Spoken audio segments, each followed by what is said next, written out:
Lift every voice and sing till earth and heaven ring, ring with the harmonies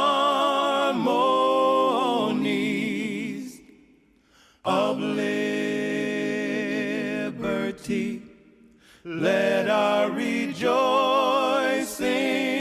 rise high as the listening skies. Let it resound loud as Good evening. We would like to take a moment to acknowledge that we are currently situated on the traditional homelands and waterways of Munsee-speaking Indigenous communities. We honor with gratitude the land itself and the people who have stewarded it throughout the generations. We additionally acknowledge the unrecognized generational labor of enslaved Africans in this place, as well as the labor of immigrant communities. We offer our deepest respect to all of these people and ancestors, past, present, and future, and we offer a steadfast commitment to working to dismantle the ongoing legacies of systems that have historically erased their lives, contributions, and narratives. Thank you.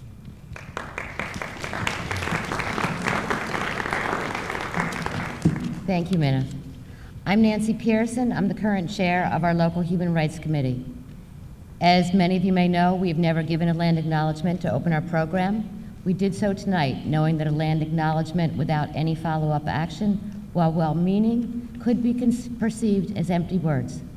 And while we don't have the bandwidth to discuss reparations, we have been in talks with the town of Mamaroneck regarding our town logo or seal that we all see on the communications from the town, signs, and also on the town vehicles, depicting a Native American. Following conversations with Native American representatives from the Lenape Center in New York City, we've asked the town to consider different and more appropriate ways to honor the indigenous people who gave their name to our town. We hope this will become a public conversation this year. Tonight, our 38th annual event, we have a full program filled with words and thoughts from Dr. Ann LeBeau and a panel moderated by Dr. Betsy Bradley with our own district educators and students on how we should and do teach difficult topics to our children. We will also be treated to the voices of our students to inspire us to follow the work of Dr. Martin Luther King. And we will honor one of our many community organizations whose work embodies the teaching of Dr. King. Tonight, we are dedicating this year's program to two of our long-term members who passed away in 2024, Naomi Hill and Kay Frances Richards. Both of these amazing women were pioneers in their field of education, and both were leaders in the civil rights movement. Kay Frances was still active on our committee until a few years ago, and I have found her name on the minutes of the Human Rights Commission as far back as I can find. Naomi was active on our committee for decades, until the week before she died. She attended the last few meetings from her bed when her body was failing, but her mind and drive continued. Both of these women were particularly concerned with teaching America's history, the whole history, and I can almost hear them cheering from above. To Naomi and Kay Frances, we stand on your shoulders and we will miss you.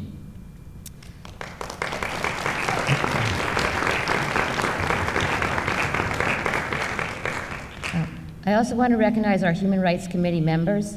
Although we meet throughout the year, the lion's share of the work is putting this program together. And that means working through the holidays and then scrambling at the end. If you're on the committee, please stand.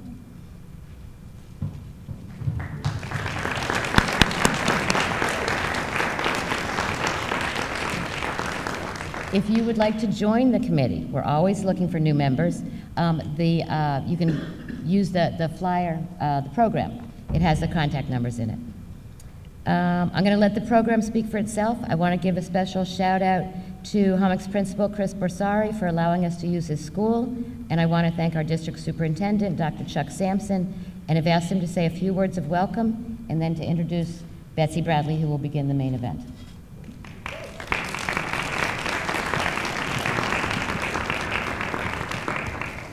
Thank you, Nancy, and thank you to members of the Larchmont Mamaroneck Human Rights Committee It's a lot of time and effort that goes into putting on evenings like this. We're proud to host it at Homix and proud to host it within the Mamaroneck School District. Opportunities to bring the community together like this in a sense of celebration for the legacy of Dr. King is important to the administration at Mamaroneck, the board certainly, and something that we take a great deal of pride in. Obviously, the past several years have been a little bit divisive across the country, and we feel that first and foremost in schools. I was fortunate when I started here on November 1st of 2023 to inherit an awful lot of really deep work that had gone on and was already underway to,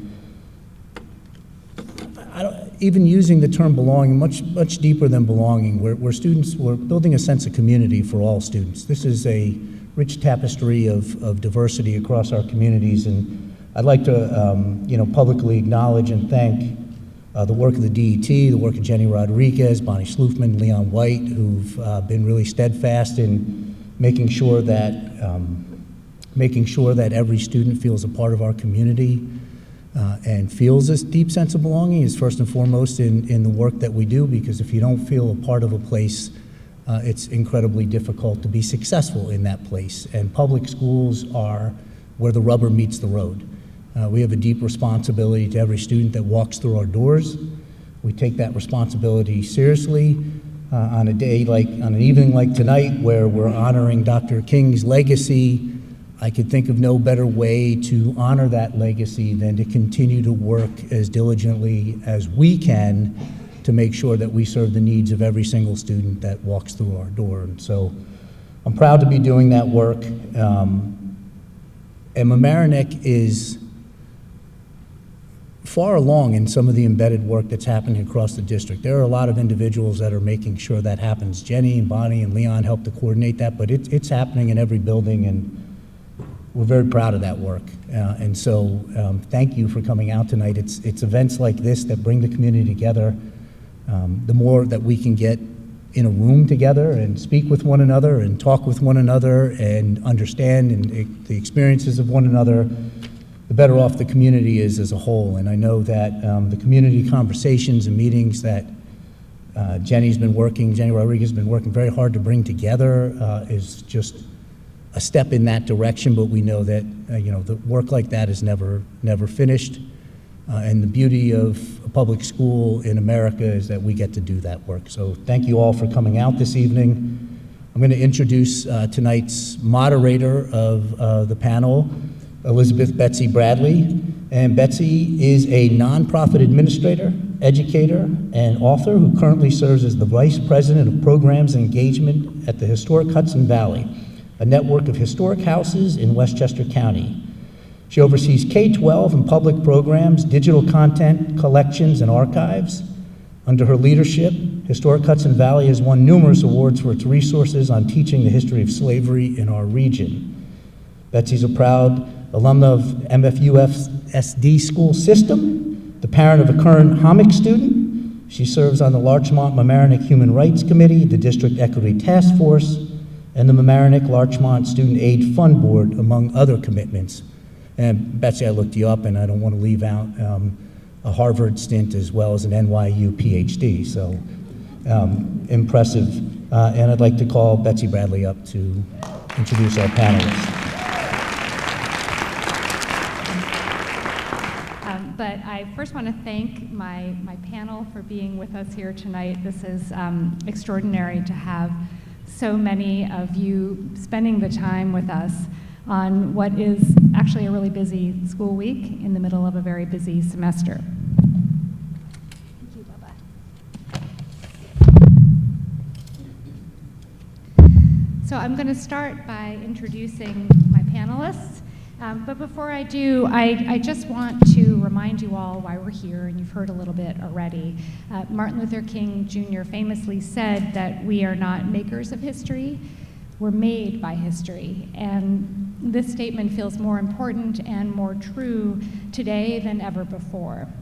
As participants in the democratic republic that Washington famously called the last great experiment for promoting human happiness, we have a responsibility to grapple honestly and courageously with our collective past.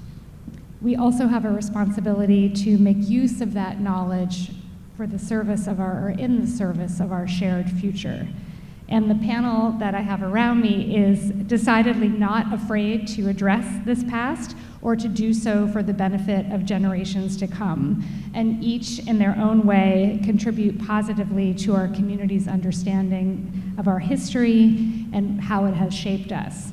And so it's my very great pleasure to introduce you to the members of this group. I'm going to start with Dr. LeBeau, or Anne. She'll be speaking first. Anne is the Senior Research Strategist at the Black Education Research Center at Teachers College at Columbia, where she studies culturally responsive and sustaining educational policies and practices. She received her PhD from Columbia in education policy in 2024, and so congratulations. And her research has been published in the Journal of Educational Administration and History and the Peabody Journal of Education. She's resided in Larchmont since 2005 and has served on the board of the Mamaroneck Union Free School District, MUFSD, it is very hard to say, from 2011 to 2017, including 2 years for her sins as board president. She currently serves on the board of CURE.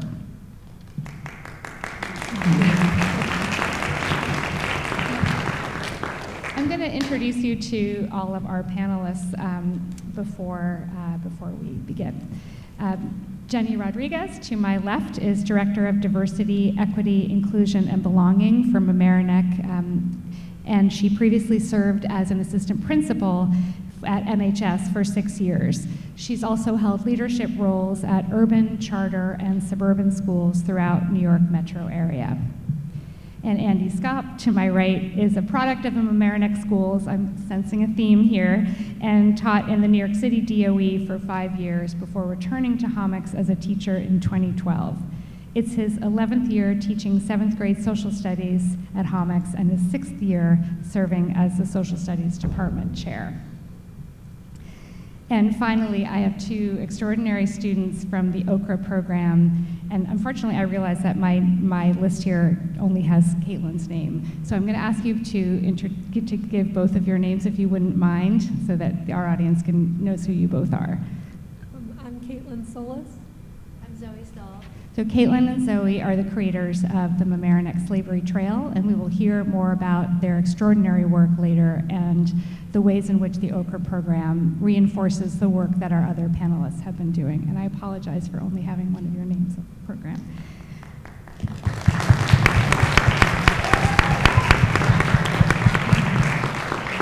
So I'm going to start with Anne, so can we have our first slide, please? So Anne, as a researcher who's been studying the evolution of social studies education in this country, I wonder if you could help our audience understand how the subject is being taught or being censored throughout the United States at the present moment. Sure, thank you. So my job tonight is kind of to give the national and state context to how we teach social studies and history here in Mamaroneck, which I'm very proud to be able to do. I'll start back in August of 2019, when the New York Times published the 1619 Project to mark the 400th anniversary of bringing the first enslaved Africans to the United States. And really, the project reframed American history around the importance and the deep impact of slavery. This project aroused a great deal of interest in many quarters, and the Pulitzer Center crafted instructional materials to be used by classroom teachers. The next year, in 2020, people across the U.S. took to the streets to protest the killing of George Floyd and other Black Americans by police in one of the largest movements in U.S. history. Many Americans, in fact, many Americans here in Larchmont and Mamaroneck, and people of other national backgrounds, I have to say residents, responded by wanting to learn more about race and racism in the United States, and we certainly saw that with CURE. Next slide, please. All right, not long afterwards, this was followed by conservative backlash. In September of 2020, Then President Trump, delivered a speech denouncing the 1619 Project as, quote, toxic propaganda, unquote, and announcing formation of a 1776 commission to promote, quote, patriotic education, unquote. Days later, the Trump administration issued an executive order banning workplace training in the federal government on what it deemed critical race theory and a litany of, quote, unquote, divisive comments. Now, it should be noted that on his 2024 campaign website, candidate Trump promised to, quote, cut federal funding for any school pushing critical race theory or gender ideology on our children, end quote. What conservatives at the time and today labeled critical race theory, or CRT, had very little to do with actual critical race theory, which is a framework developed by legal scholars to explain how racial discrimination permeates the legal system. On the local level, including right here in Westchester County, school district leaders faced intimidation from activists at school board meetings and calls to restrict teaching a host of topics related to race, gender, and sexuality. Demands to ban books from classrooms and school libraries escalated. Next slide, please. In the spring of 2020, Idaho became the first state to ban tenets of so-called critical race theory in public schools. Now, this is a map that I've brought up from EdWeek. You can see the dark blue states are among the 18 states that to date have enacted restrictions on how topics related to race, gender, and sexuality can be taught in K-12 schools. Many echoed language found in Trump's executive order. The dark colored ones that's supposed to be red are the states where a bill or policy has been vetoed or overturned or stalled indefinitely. And you'll see New York on that list, which we'll get to later. In addition, 3 states banned or restricted AP African American Studies: South Carolina, Florida, and Arkansas. These laws have had a chilling effect on how teachers approach a range of potentially controversial issues, regardless of where the teacher is located. Including in states without bans, 55% of teachers reported having decided to limit classroom discussions about political and social issues in anticipation of parent complaints. So that's kind of where we find ourselves on the national front. Just to add to that, in 2023, the organization that I work with, the Black Education Research Center, conducted a nationally representative poll of US voters, and we actually found that a majority of Americans want to have the full and complete history of the United States and the history and legacy of enslavement and racism taught to their students. So this was at the time was also, in contrast to what you're seeing on this map, is actually a heartening and hopeful trend for me. And that's what's happening in New York State, correct? That the focus on the whole history and this commitment to teaching what you found in your study most individuals are looking to learn or looking for their students to learn. Can you talk a little bit about the mandate for K-12 social studies instruction in New York? Sure. Nicole, can you go to the next slide? Thanks. So in New York, there's no single curriculum for social studies, and there's no required textbook or recommended textbook, unlike in some other states in the U.S. But there are state standards that specify what children are expected to learn and be able to do. In New York State, the goal of social studies education is to, quote, develop students' capacity to make informed and reasoned decisions for the public good as members of a culturally diverse democratic society in an interdependent world. I mean, the word citizens was actually in that box, but I think members is, to me, a little bit more inclusive than citizens might be. The New York State standards do not shy away from difficult topics, and in preparing to talk to you tonight, I peruse them a little bit, which not a lot of people do, but for example, 4th graders learn about slavery in New York State. 7th graders learn how enslaved African Americans resisted slavery. 9th graders learn how the Atlantic slave trade became the foundation of our complex social hierarchy. 11th graders learn about slavery as a fundamental component of the colonial economy and its development into a racial institution. There are more examples. And it's not just about slavery, it's about a wealth of topics, about movements, about historical events, social interactions, communities, etc. Students are expected to be able to consider and evaluate multiple perspectives on historical events and social interactions. It starts in kindergarten, where you're really asked to understand the difference with your differences with your neighbor, how the child sitting next to you might be from a different background than you are, and it goes through 12th grade. And this, I think, I'm sure that others will talk more about after me. And I just want to point out the Our Whole History Initiative, which originated in the New York State Office of Parks, Recreation, and Historic Preservation, which takes this mandate to expand what we know about history and brings it to the parks and historical sites around the state, like the historic Hudson Valley sites, which is aligned with the approach to social studies education in our state. I know I mentioned, but I think I really gave it short shrift in my introduction that the ERC, where you currently work, developed the Black Studies as the study of the world curriculum for New York City public schools. And that seems to be kind of the ultimate expression of what you're describing as New York State's mandate to teach a nuanced and complex version of and whole version of our American history. I wonder if you could talk a little bit about the principles of that curriculum that you developed, and then maybe give an example or tell us how it was developed. Sure. Nicole, could you go to the next slide? So I'm not a curriculum developer. I'm more of a policy analyst and researcher, but I have been lucky to work with a group of really fantastic curriculum developers and other scholars of Black history and social studies who, with funding from the New York City Council, wrote a Black Studies curriculum that starts in pre-kindergarten and goes all the way through 12th grade. And this is being used now in the New York City public schools. The project came out of really 50 years of advocacy by local community members and educators. Groups like the Black Influencers United and the United Way of New York City. So this was a very strong bottom-up push.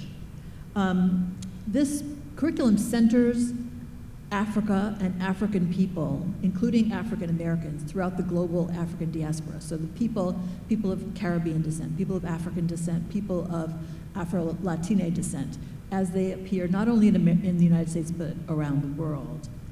There are over 100 comprehensive lessons in the curriculum, and they are aligned with New York State social studies and English language arts standards. And they also support goals, New York State's goals for social emotional learning, such as building self-awareness and agency, nurturing belonging, and empathizing with others. You can get access to this curriculum through that QR code up there. It's an open access curriculum. Although it was developed for New York City, they've kind of graciously given access to anyone around the country, including community educators, to these lesson plans. And if you could go to the next slide, Nicole. I hope you can read that. The second grade curriculum is aligned with the second grade social studies theme, which is my community and other communities. And these are a list of some of the topics that are taught in second grade. One of our community members, Vaselka, who's here tonight and on the committee, did a beautiful job of translating one of these lessons into a handout that a parent could take home and walk through with their child. So I encourage you to pick that up. She also put together, we have created a recommended book list to accompany the curriculum, which parents have really been excited about. And she's actually cross-referenced that list of books with where you can get them, either in the local libraries or through the Westchester library system. So I really encourage you to pick that up. But you can see one of the things that's really important about this is that most of us, I'm speaking for someone my age, didn't really learn this when we were in school. So we didn't learn Black history, African American history. We didn't learn about Africa. I didn't know that there were enslaved people in New York State until a shockingly old age. And so we all have to educate ourselves. So that we provide professional development for teachers, and teachers of all backgrounds really appreciate learning stuff that's not taught in school. And there are other advocates and advocacy groups that are advocating not only for teaching whole history, which includes the perspectives of Asian Americans, Latinx Americans, LGBTQ Americans, et cetera. And I believe in that strongly. And this is being rolled out throughout the New York City system, which is 1 million students. Just about 1 million students. So it's been piloted in all 5 boroughs in about 16 of the 32 districts. And this year is being implemented. We're working closely with 2 districts in the city, both of them in Harlem, and the Upper West Side. But it's rolling out in Queens and Bronx as well, and Staten Island. Honestly, this community. I'm going on a little bit too long because I get excited. But Sandy Ground was the first free Black community in New York, and that's on Staten Island. And so there's a great deal of interest among people in Staten Island to learn about that community. So we're really proud to see that. That's thrilling because you think about just the diversity and the political diversity throughout New York City's 5 boroughs as a whole, and to have that kind of buy-in and interest in all these different corners of the city is really remarkable. So congratulations. And I really appreciate you setting the stage for us and for our local educators talking about their work, because it really helps to understand both the tensions on the national level, but also the work that New York State is promulgating and makes possible here at home. So thank you, Anne. I'm going to move on to Jenny. I'm loving this. Please applaud for the panelists whenever you like. I give you permission. Jenny, when Anne spoke about the culturally diverse democratic society, I really felt your work being spoken to there, and I'm really eager to hear from you about the ways in which their work reflects so many of the same fundamental themes and values as the diversity, equity, inclusion, and belonging initiative that you helm. I know that you wanted to start with a film. So we'll do the film. You want to do the film lab? Yeah. Okay, great, excellent. Yeah. Jenny has a lot of media, it's all good. So I wonder if you could speak to how your program is supporting our students and educators and tell us a little bit more about it for those who don't know. So first, I like to start by talking about, can you do the first one?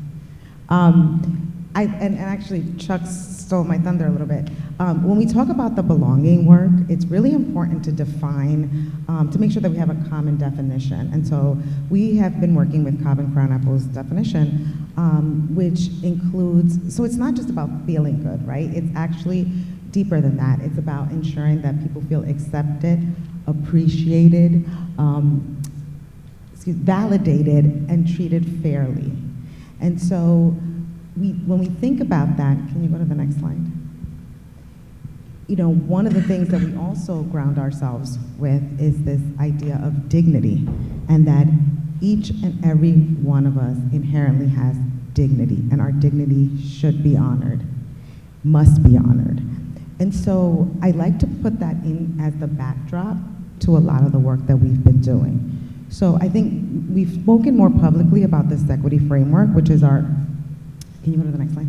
Our SEL is our social emotional learning matched with equity framework that we created in-house in the district. And we used the Castle framework, and we used the New York State CRSE framework to create it.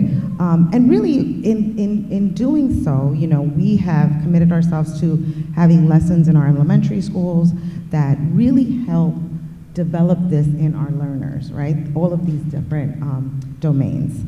And so, you know, we do read alouds, we give a lot of professional development for our teachers, and most recently, we really have incorporated it in all walks of life in the school, not just in the classroom, right? So, you know, so that's been for our elementary schools, and we're in the process of growing that up to middle school. But the work that we've been doing in our secondary schools is actually, we always say that they kind of are, they work together, they kind of like lock in. And you can go to the next slide. Oh, I got it out of order. Can you go to the next one after that? Yeah, I'll go back to that one. But really, so we did something really exciting this is our 5th year. We decided, so after 2020, we heard back from a lot of our students, and really we had been hearing a lot from our students about their experience as students of color in our school district and what they had been learning or not learning. And many of their white peers had also reached out to us. And we decided that the only way we would be able to realize what we were tackling or changing was to audit our curriculum. And so we started with social studies because, as Anne said, you know, the standards really lend themselves to this work. And we actually created our own framework for looking at our curriculum, which now we've used to really revise our curriculum. And we worked with an organization at a teacher's college, the Center for Professional Teaching, for the Professional Educating of Teachers, that helped us really design this. And so if you know, these will be in our website, but if you look at both of them and kind of do a crosswalk with the equity framework, you realize that they both align together and everything aligns with the New York State CRSE framework.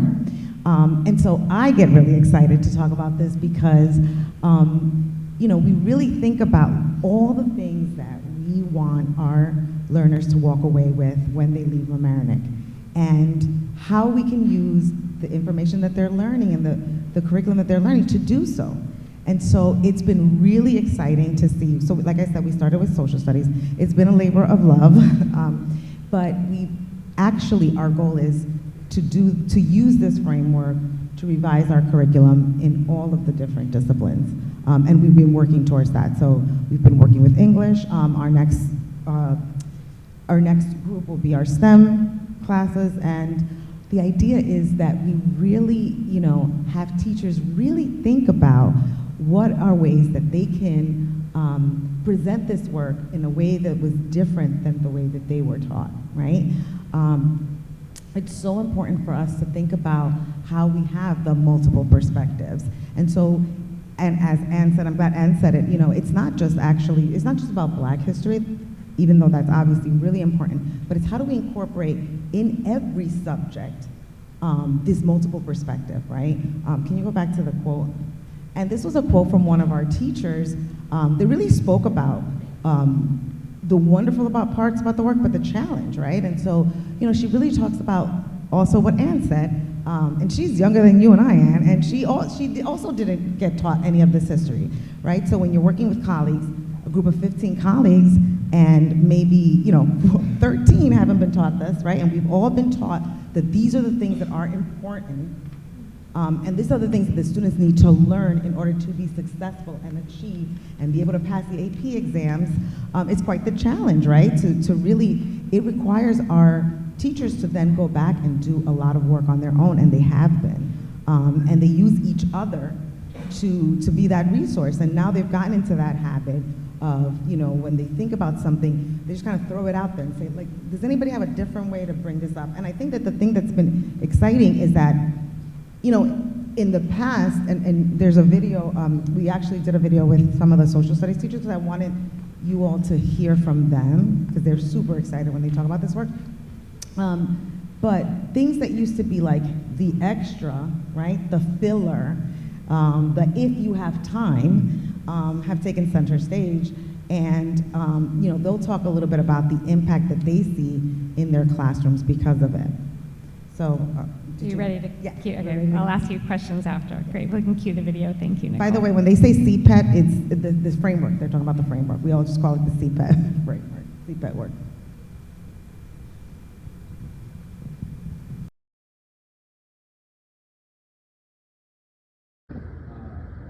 Hi, I'm Carissa Fitzpatrick, and I teach U.S. history, regular U.S. Regents level U.S. history, as well as AP U.S. history here at Mamaroneck.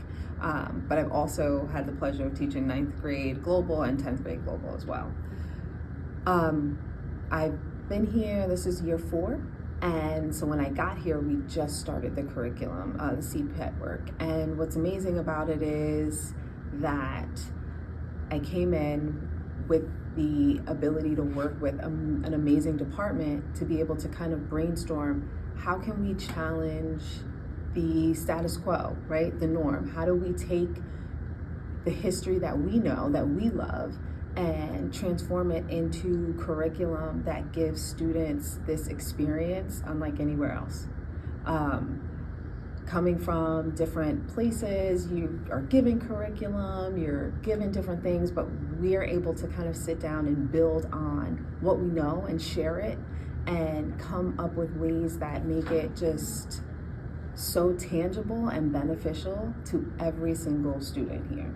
And so it gives them insight to knowledge that maybe they may not have had the ability to learn before, as well as give them the space and place to dissect that. One of the things I love to do when I start the school year off is say, I need us all to be comfortable with being uncomfortable, because that's how we make change. That's how we learn. That's how we grow. The only way that we can learn from past mistakes is to really understand why decisions happened and when they happened, right? So maybe acts happened back then for specific reasons that in 2025 we know doesn't make sense. But to give our students the space and the place to be able to do that with each other, it just speaks volumes. And I mean, I think of it as not only as a woman of color, but as a woman of color who went to a school where not everybody looked like me.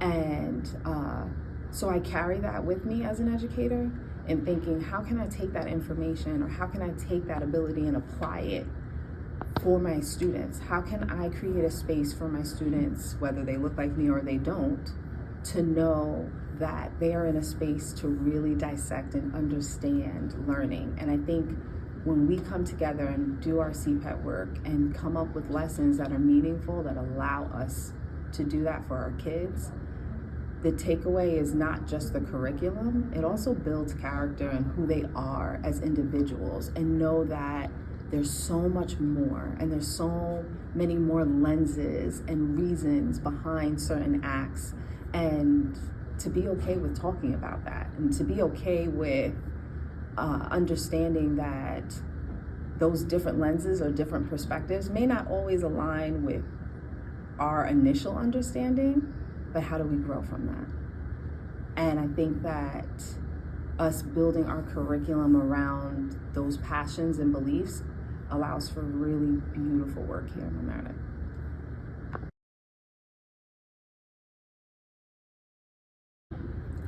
Hi, my name is Erin Kennedy. I teach U.S. History and Government and AP U.S. History, and I've been at Mamaroneck High School for, this is my 5th year.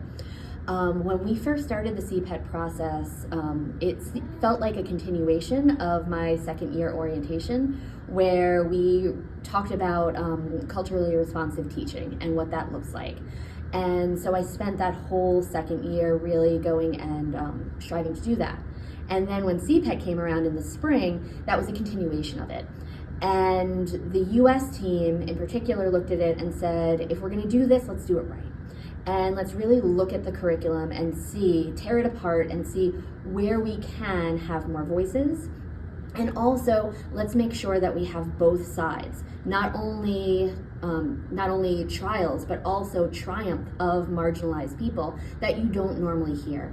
So it's been a process. Sometimes it's a hard process. Sometimes we have to have hard conversations.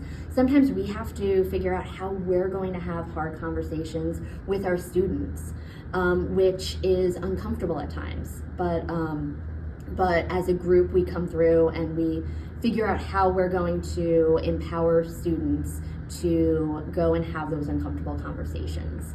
The students have really taken to the lessons that we brought forth. There was one student in particular who, instead of going and teaching about immigration through Ellis Island, I changed the lens and taught it through Angel Island. And as we were talking about paper sons and paper daughters, these Chinese immigrants who are coming in, trying to get to America with false names, I had a student look at me and say, my grandmother was a paper daughter. And to this day, I still get chills saying that. The fact that she had that experience, she was able to see herself in the curriculum and she was able to see her family. It makes it more engaging when you find yourself in the curriculum. So that's what we're doing here.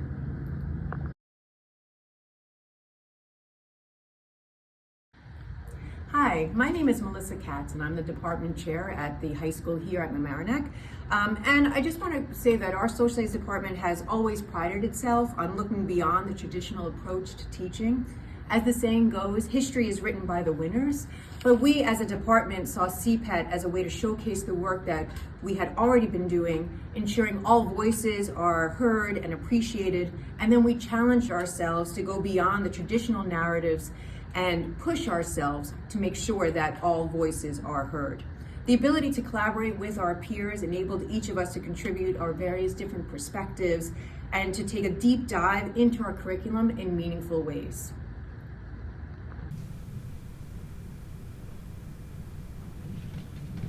All right, fantastic. In the interest of time, I may move on to Andy, but I could ask you questions all night long. I'm so interested in this work. It's so exciting to hear about the agency that teachers and administrators in our schools are showing and the ways in which they're collaborating to rethink curricula that have been maybe stagnant or maybe just been the same for a very long time. Andy, you are on the front lines as a 7th grade social studies teacher and as the chair of your department at HOMX. Can you talk a little bit about, now that we've been hearing about how to challenge the status quo and about getting comfortable with being uncomfortable, can you talk about some of the strategies that you and your colleagues find the most meaningful when it comes to teaching these challenging epochs in American and global history? And I understand you want to walk around and TED Talk this, and that's totally fine. So I'll try to stay put for the beginning, but we don't know what's going to happen. So thank you so much, Betsy. Yeah, sure. And I just want to shout out the great work that's being done at the secondary level, but especially at HOMX in our department. In 6th grade with tackling gross inequities in ancient civilizations. I'll speak more specifically to 7th grade. And in 8th grade with everything starting with Reconstruction, anti-Jim Crow, Japanese incarceration, the Holocaust, and more. So teachers at HOMX are addressing extremely difficult topics in their curricula and doing it with courage and with grace. And I'll speak more to 7th grade. I think this is where I'm going to stand up, if you don't mind. Go for it. I see a lot of former students and current students over there.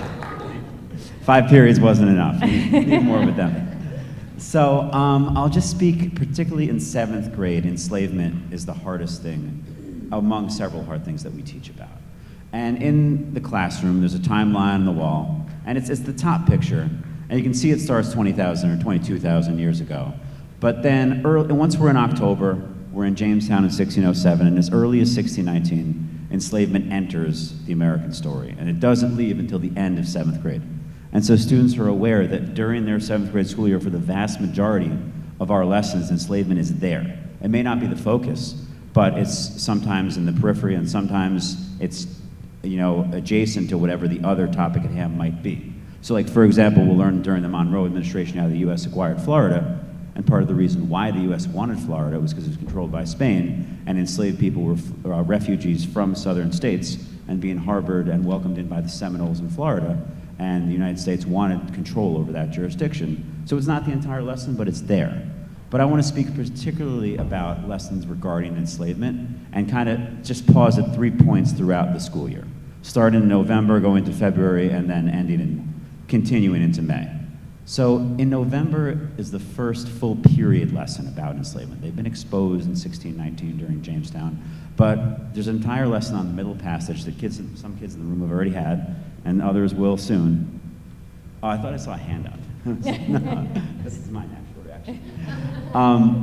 And I just want to read, the way I just orchestrated these slides, there's a few resources from the lesson. I want to focus on one line in the middle text, which is from Born on the Water, a book that our media literacy specialist, Kelsey Cohen, gave social studies teachers a few years ago. And we read aloud a few pages from this, and one line that really stands out is, "Their story does not begin with whips and chains." And we remind the students that the 7th grade curriculum includes enslavement and people who are stolen from the continent of Africa, but that's not nearly the entire story of a continent with a rich and beautiful and complicated history.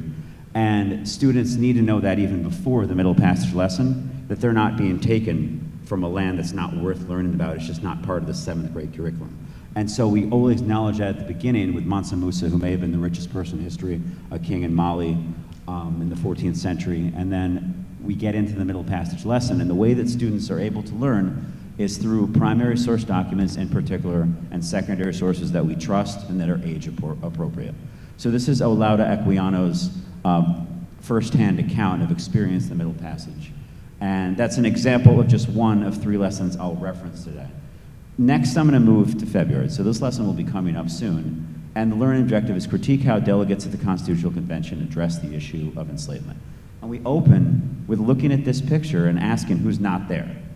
And one student might say Jefferson, he's in France, but that's not really what the question is. There's no one of color. There's no one who's enslaved. There's no women in that picture. There's no one who's not wealthy. And so we want students to understand that, have that framework, that people who are making decisions throughout the period we're learning history don't represent the entire population. I'll just reference, this is one of the several resources that we use throughout the school year. Clint Smith's crash course, Black American History, is fantastic. This is a screenshot of part of the 3/5 Compromise, slave trade clause, etc. lesson. And the Constitutional Convention is also extremely important to learn about in the whole scope. And so students have 3 days. And the first day is fun. It's 7th grade. They deserve to make history. It has a lot of fun and exciting elements. And so they, in 7th grade, in the first lesson, is something where they're in character, they're delegates to the convention. But then the third lesson is exciting as well, where they sign the Constitution. But the middle lesson focuses on enslavement in our founding document, and the contradiction of a nation that's founded in liberty still holds people in bondage. And during this lesson, we're using primary sources, also questioning what's in a textbook. So the top smaller one is the total population of southern states and incorporates free and enslaved. But why don't northern states appear there? Why is there no New York? So then we zoom back at slavery within New York and look at the percentage here. It's certainly individuals who were impacted. And Nicole, you mind just going to the next slide? Because that's a transition into the third lesson that I'll discuss out of these 3. So there's an entire unit about enslavement that brings us into the Civil War in May into June of 7th grade. The first 3 lessons are entirely about the institution of enslavement and the lives of those who were enslaved, developing students' understanding really that the dignity was stolen from so many people who experienced enslavement, and their stories need to be learned and need to be focused on within the curriculum. And the 3 lessons that are using sources that we trust, like Learning for Justice. There is plenty from Newsella, which our school district. I just want to mention that our district's administration has been very supportive of this work, and we appreciate that, and we have resources that we can utilize regularly and with fidelity. But I want to speak about enslavement in Mamaroneck, in our local community. And that's a lesson that falls short, about a week into this unit. Nicole, would you mind going to the next slide? And so this is more an overview, but we use resources by Realm, which is Remembering Enslaved Africans, Larchmont, Mamaroneck, and many other elements, but I want to just focus on the prompt, which is part 3. The final task after they have learned is they have to create a memorial to those enslaved in our local community. And the requirements are, what would your memorial statue look like? Describe as much detail as you can. Where would it be located and why? What would the plaque on the pedestal say? And they have the chance to share their work at the end of the period. And I just want to share one student response that was particularly telling. So if you wouldn't mind, Nicole, the next slide. They use a pamphlet that was, the students have a chance to use the physical before most of the resources are digital, but they can have a general idea of the map of where people were enslaved in our community with some other information before a deeper dive. And I just want to share one student response that was at the end of the lesson. I would create a memorial to honor the enslaved people, especially children in Mamaroneck, in the form of a bench in all 6 schools in Mamaroneck. Written in the middle of the benches would be the names of the 21 different children we know were enslaved in Mamaroneck, and on either side it would be the adults. Each name would be written slightly differently to show that each person was unique and not just a word on a block of text. The bench would be placed in a prominent position in each school so kids will see it and can learn about slavery in the town where they live, possibly before they'll be taught it in school. There will be a plaque on the side of the bench that reads, "Slavery in Mamaroneck started around 1661 when John Richbell, a known enslaver, bought land here. It continued until 1827, when slavery was officially abolished in New York State.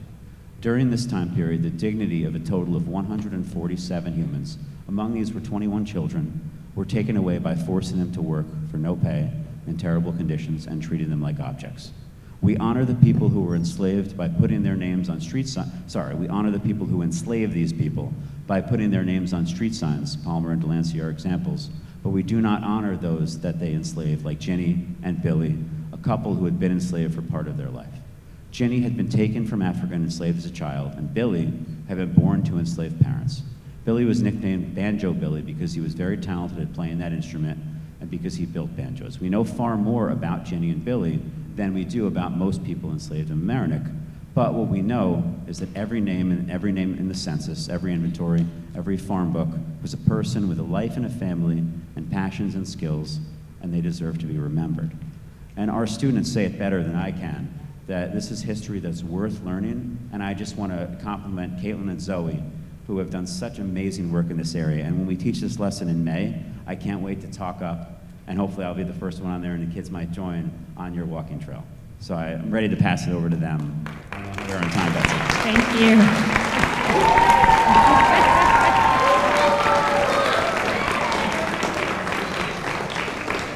Thank you. You have a fan club. We didn't set it up that way, but it's worked perfectly. Thanks, everybody. And we're looking forward to your part two. Thanks for your patience.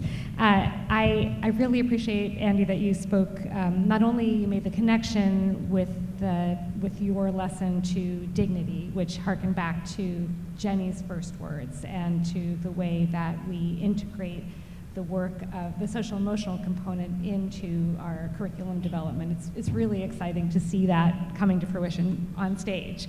At the same time, I appreciate that you mentioned your use of primary documents and other trusted resources, and that really, of course, leads me to our final speakers, to Caitlin and Zoe, and to the extraordinary work that they've done through their Okra project to do just that, to take the raw stuff of history, which can be incredibly dry and sometimes very difficult to find and interpret, especially if as some of us have not grown up learning cursive, and to make stories out of it, and to find the people who are buried in that history, especially when it wasn't written by or for them. So I wonder if the two of you can speak about your project. And, oh good, it's already up. Thank you very much, Nicole. And talk a little bit about your goals and what inspired you. So Zoe and I joined the Okra program, which is the original Civic Research and Action program at Mamaroneck High School. We joined that in freshman year, and it's a civics elective.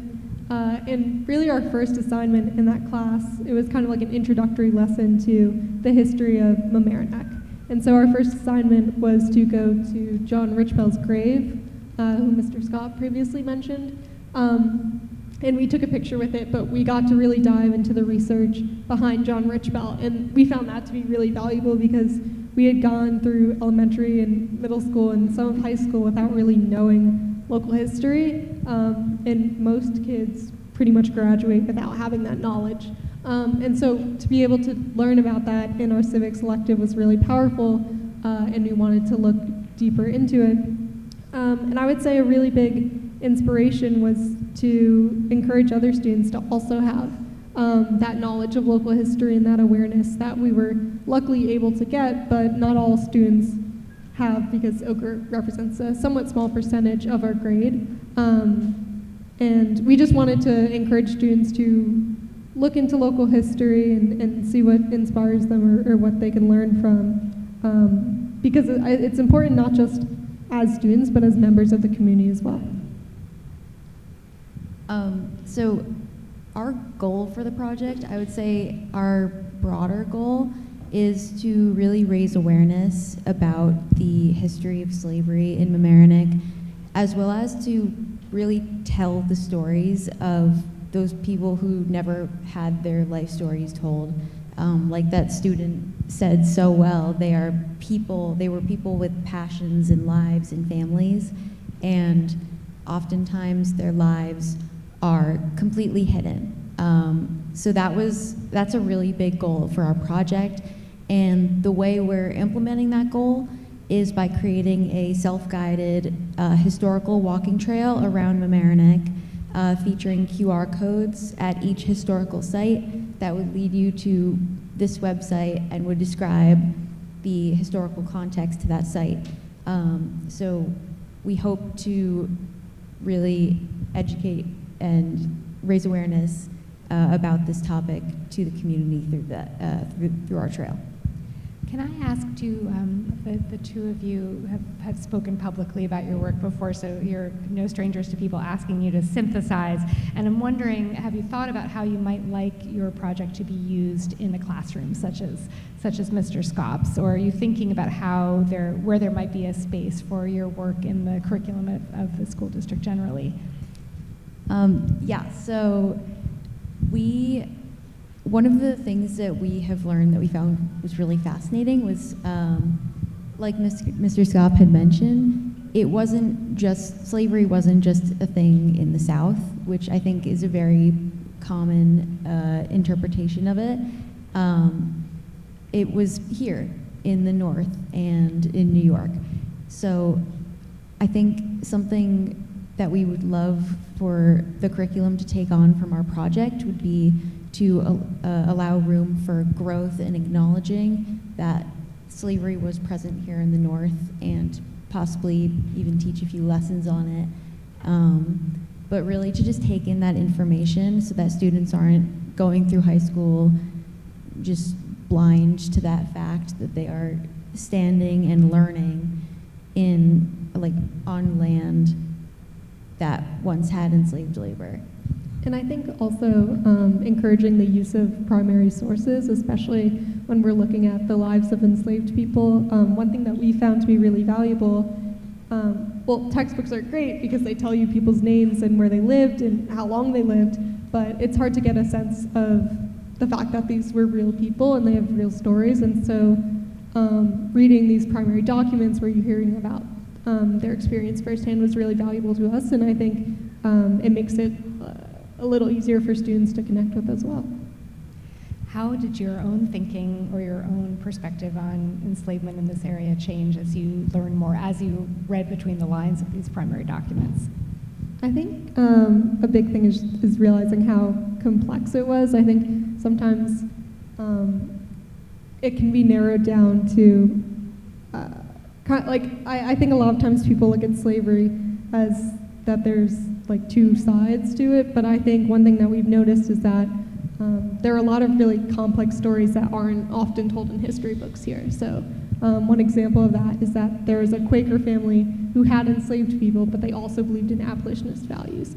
And that was something that for us as researchers, that was really fascinating to learn, and we really grappled with how do we look at this, like how do we look at this family and how do we interpret this? And so I think that was something that we had to come to terms with is that there were multiple sides to each story, and there were, different aspects of these stories that weren't always covered in history books, but are equally important to share. Zoe, do you have anything that you want to add? I want to give you the last word. I think Caitlin summed it up really well.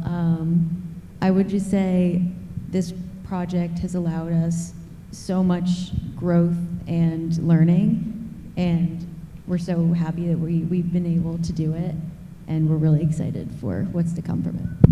Fantastic. Thank you so much.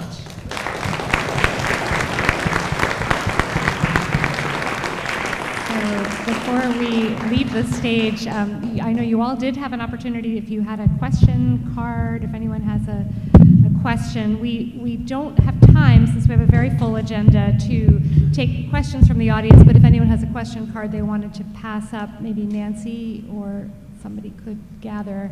I don't know if we have any questions. We may all be in consensus that this is wonderful work that our colleagues are doing in the district and around the community, but I want to give you the opportunity to say anything if you do. No? Nobody? Okay. All right. Fantastic. Thank you for being such a responsive audience. Thank you for your applause. Thank you to my panelists here who have been just extraordinary for sharing all the amazing work that you're doing, which is so important gets more important every day, and I'm really grateful to you all for doing it in our district. So we're going to pass the floor now to the wonderful Durandi Martinez, who is the Executive Director of Community Resource Center. Good evening, everyone. Are we up? Good. I'm Durandi Martinez. I lead the Community Resource Center, where we work to empower immigrant and low-income families in Westchester County. And tonight, it is my deep, deep honor to recognize the STEM Alliance, led by Meg Koifer, for their transformative work in advancing digital equity, one of the most pressing issues of our time. As we celebrate their remarkable contributions, 11 years of doing this work, creating STEM access opportunities as a pathway for poverty and fostering self-empowerment with high-demand skills, I mean, their work speaks for itself, and Meg will talk a little bit about that. The STEM Alliance's work embodies Dr. Martin Luther King Jr.'s vision of justice and inclusion, inspiring us all to create a world where opportunity is accessible to everyone. On behalf of the Mamaroneck Larchmont Human Rights Committee, congratulations, Meg Koifer and the STEM Alliance, for this well-deserved honor. Thank you for everything you do.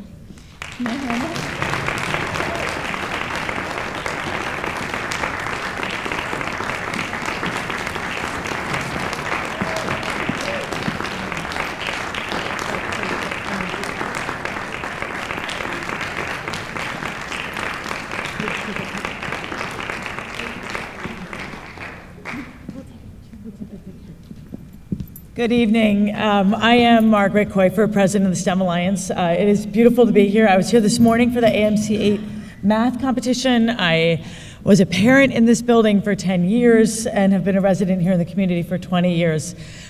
We have a couple of words to say. Before I do, I really want to thank the school district for their partnership in our work.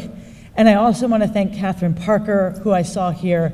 Our work would not have expanded without her explicit and dedicated support for digital equity. So thank you, Catherine.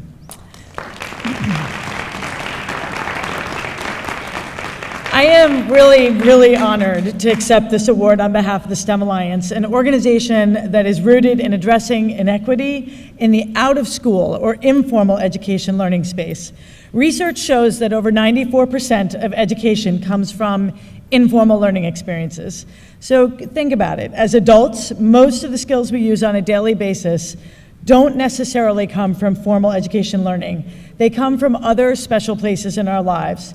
Clubs that we joined, camps we attended, the professional learning opportunities we seized, and countless other moments that happened outside of school. The STEM Alliance operates in those spaces. We lead STEM enrichment, summer enrichment, and digital equity programs with a focus on underrepresented communities, including girls and people of color. In today's education landscape, some of the most divided moments are not during school hours. Instead, this divide shows up at 3 p.m. or on the weekends or in the adult learning and workforce development space. We know that ability and potential are distributed equally among children and adults. But research clearly shows that opportunities are not. Across our county, safe, engaging, high-quality after-school and summer programs are not universally available to all children. Neither are computers and affordable internet. These are places where even now the myth of separate but equal persists. Yet, to pursue high-paying jobs in fields like medicine or emerging technology or engineering, a child needs early inspiration from programming like our Chemistry Chaos program, or Weather Detectives, or our competitive robotics programs. And to move from a job to a career, everyone needs tech skills. You don't have to take our word for it when we say that this work is changing lives. Here are just two brief examples from a female past robotics team member. The STEM Alliance was pivotal in my growth as a woman with a passion for engineering. It gave me an outlet to be a team member and leader, and most importantly, allowed me to share my voice to support other girls in the same position. And recently, a 21-year-old past digital equity client who wrote us the following note: Taking your computer class was probably one of the best moves I've made for my family since graduating high school. Not to be dramatic, but it changed my life for the better. The STEM Alliance may seem like an unusual ally in fulfilling Dr. King's dream, but tonight I invite you to see us through his words. Injustice anywhere is a threat to justice everywhere. We enter communities at their invitation to fill in persistent structural gaps in educational ecosystems, and we disrupt that by building bridges in the informal learning space where innovation can thrive and opportunities can reach all. Like my colleagues, we truly are humbled to be here tonight because we are all deeply committed to continuing Dr. King's mission. To tell you a little bit more in their own words, I want to invite up my coworkers. First, Adrian Davila, a director in our digital equity team. Thank you. Thank you. Hello, my name is Adrian Davila. I work for the Digital Equity Initiative here at STEM. Over the weekend, I read an interview with Martin Luther King III, that is the eldest son of Martin Luther King and Coretta Scott King. The interviewer asked him about the convergence of Inauguration Day and the day that America pays homage to the legacy and work of his late father. His answer was simple: it's through service. He said to the journalist, "We have been thinking about this for a long time. We knew that whatever happens down the road, we will still have an election. And whether it goes one way or the other, we're still going to be needing to turn to each other and not turning on each other. We do that through many ways of service. I, at the STEM Alliance, see this service as a call to action, to help people of all sorts gain digital skills to enhance their capabilities and help them achieve their dreams. When I help an elderly person logging into her telehealth portal so she can ask for a refill or ask a question to her doctor, that is service. We serve people anytime that someone is able to send an email or download a bill because they attend our classes. I like to think that service is empowering a fellow person while teaching him to navigate the internet safely. He can access services, entertainment, and connections online. It is through service that we honor Martin Luther King's legacy. Thank you.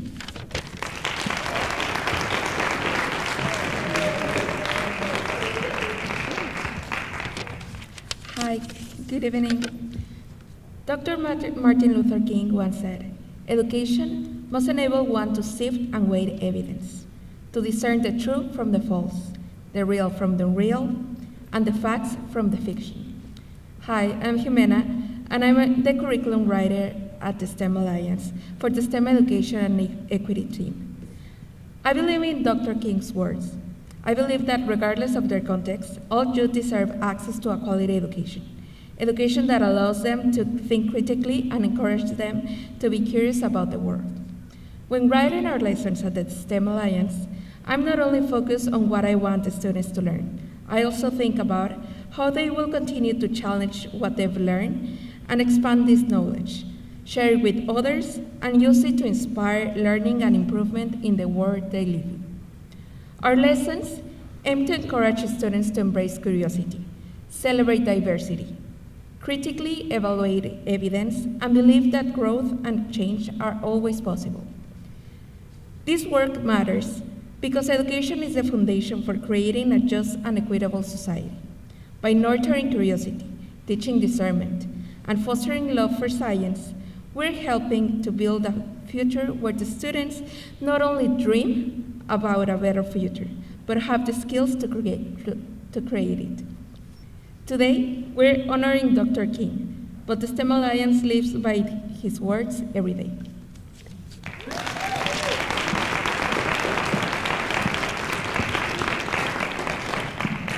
And unfortunately, my colleague Gabby Blumberg, our Chief Operating Officer, wanted to be here, but her kids are sick, and she asked me to read her brief words. She said that she too is honored to be here tonight, or not to be here, but in name, as we celebrate the legacy of Dr. King and the values that he championed. Dr. King said that life's most persistent and urgent question is, what are you doing for others? Every day, our team at the STEM Alliance works to answer that call by ensuring that every individual, regardless of background, has the tools they need to succeed in today's world. As you just heard from my colleagues, access to quality STEM education and digital equity is not just about enrichment classes and technology, it's about opportunity, empowerment, and justice. While our impact extends throughout Westchester County and even into New York City, our roots run very deep here in Larchmont and Mamaroneck. One shining example of this is the Co-op Summer Enrichment Program, a program that embodies our commitment to justice and equity by providing local youth with access to hands-on, high-quality STEM learning experiences in the summer that would be otherwise out of reach. We invite you to take a closer look at the impact that we're making right here in our own backyard via this very short video.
We feel the same way.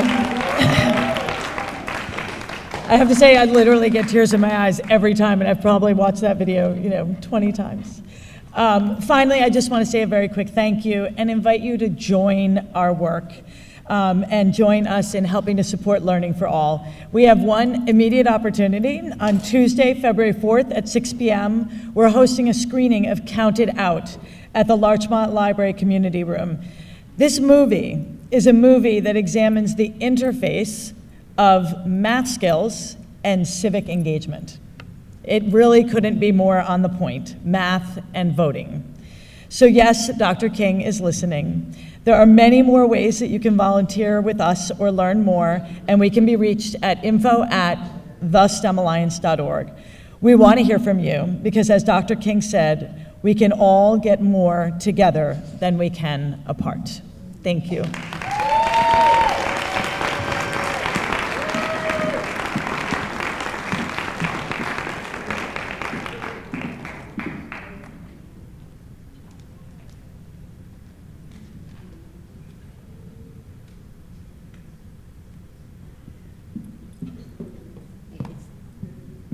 think you can all see why we were so excited to honor STEM Alliance and what you heard tonight from them. Their work is amazing. You're what? You're looking at my, just my scribbles up there. Okay. While we're asking the students to come up and give us some music and then lead us in song, I did want to, I did, can you see that? Yeah. Okay, I want to thank all the people that were involved, and I'm sure I've missed somebody, which is the problem when you start thanking people. There were many people that we want to thank: the speakers, the panelists, Mamaroneck schools, the custodians that helped us move everything and will be cleaning up after us, I'm afraid. The teachers that were involved, the students. Amy Nathan was here, maybe still here. She donated books that will be in some of the bags for the children, Chocolations, Village Pizza, Anderson's books have all donated for gifts that were going into the students' bags. And students, are you can you be listening? Before you go, we do have gifts for you. They are yes, they are bags. They are in this hallway. So as you file out, make sure you pick one up, okay? I'm gonna leave you to the Havoc.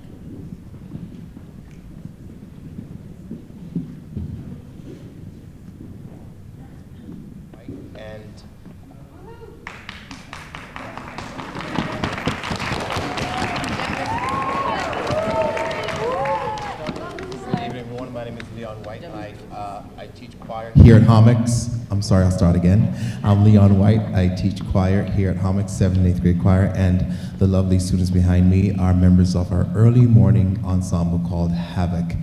We'll be performing 2 pieces, well, 3 pieces, including the national anthem for you. But our first piece is entitled Siyahamba. It is Zulu for We Are Marching, in keeping the theme as supporting and carrying on Dr. King's legacy. And the second piece we'll be singing is Let There Be Peace, just a message of hope for all mankind in our world. Please enjoy.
Before you help us in our final song that we're asking everyone to sing along, we do traditionally close our Martin Luther King event with the Black National Anthem.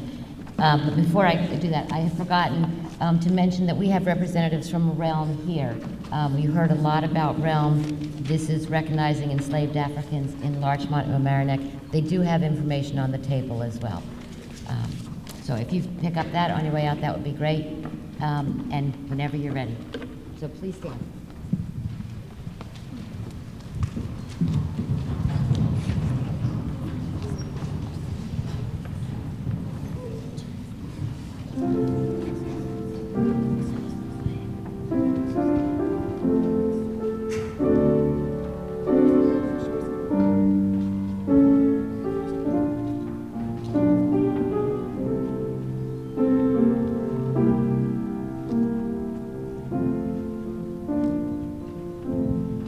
Lift every voice and sing till earth and heaven ring, ring with the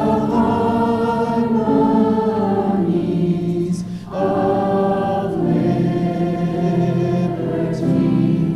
Let our rejoicing rise high as the listening skies. Let it resound loud as the rolling sea. Sing a song full of the faith that the dark past has taught us. Sing a song full of the hope that the present has brought